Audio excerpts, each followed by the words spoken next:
Hello everyone, Barb here from barbaderholt.closetomyheart.com. Ooh, squeaky squeaky. In my previous video that aired on Saturday, July 24th, I showed the making of this shaker card for my husband for our anniversary. I don't have an envelope that will fit this kind of an odd sized card. This is 5.5 by 6.5. So I thought I would take some of my soon to be retiring paper and make an envelope. I'm using my We Are Memory Keepers 1, 2, 3 punch board. You can make envelopes, bows, and boxes with it. I think I picked this up at, honestly, don't know. I think probably Hobby Lobby or something like that. So I'm going to go down here to the measurements, and you can see the card size. I'm going to do an A7. So I've already cut my paper to the recommended 10.25 inches by 10.25 inches. And I will punch and score at 4.5 inches. So I like this board. This folds out, so you've got a nice long track.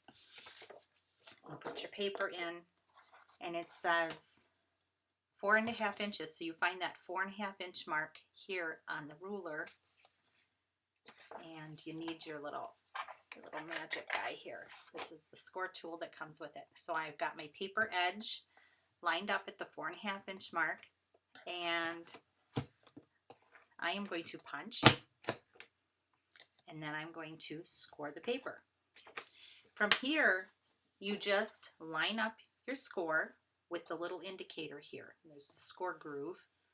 So you get that lined up with that little indicator there, and you just punch and score.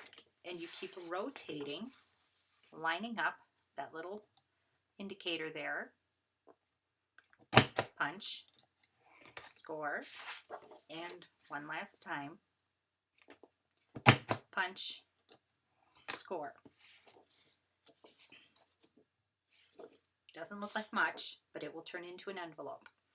You can, if you want, round your corners, and I think I will. So the rounder is on this side. You can see how that rounds that off.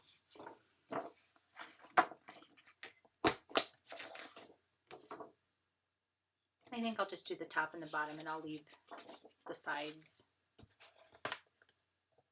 pointy. Words are hard, people. I'll set that aside. These are the little punch bits that you end up with. We'll dispatch with those. And then you start folding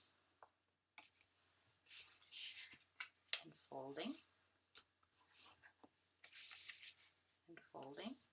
And I like to put the side flaps in first and the top flap over.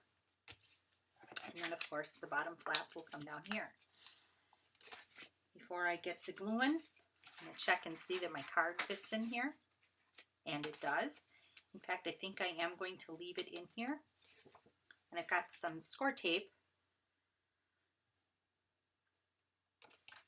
And I'm going to put it on each of these side flaps.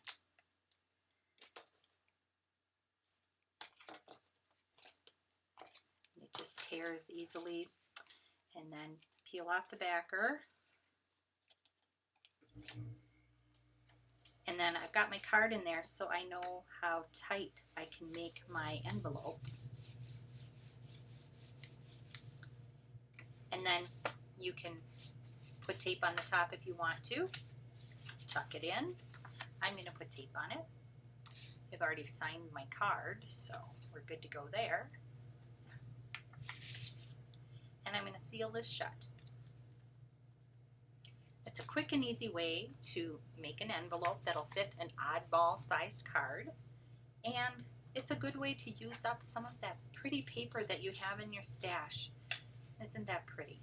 The pretty glittery silvery hearts. This is a packet of paper that's in the clearance section right now. There was gold and there was silver, different designs with this white and this foil paper. Really, really pretty. I recommend picking some up if they have it left in there. So here we go.